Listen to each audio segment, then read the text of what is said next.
खटखटे लाडू आणि चिरमुरे. मित्रांनो, आज हा तुळशीचा लगीन तुम्ही बघताय. मस्तपैकी रांगोळी आणि तुळस पण खूप छान सजवली. ह्या दिवाळीक लायलेलो शिवाजी महाराजांचा कंदील तर खूपच उठान दिसा होतो.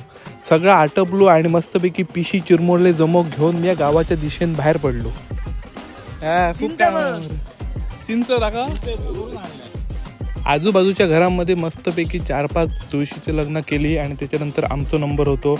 मस्तपैकी चिरमुळे सुद्धा मी खूप खूप घेतले. चाय बरोबर खाऊ खूप मजा येतं. लोकांनी खूप चांगलं असं डेकोरेशन केलं.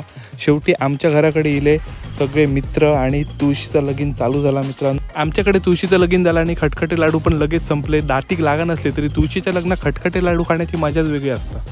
नवरदेव म्हणा जो हार घेऊन रवा तुळशीच्या पुढ्यात त्यांका बाकीचे पोर नुसते तानान छेलावून काढत लाल करत. त्याच्यावर इनक्यान एक बरीच आयडिया केली. स्वेटर घालून डायरेक्ट उभं राहिलो. एकही तांदूळ त्याका लागांग. खूप जणांनी मस्तपैकी तुळशी साडी वगैरे घालून रंगवलेली. तर अशा प्रकारे ह्या वर्षीचा तुळशीचा लगीन साजरा झाला. माझी चिरमुल्याची पिशी सुद्धा भरली. आता चाय बरोबर चिरमुरे खाऊक मजाच.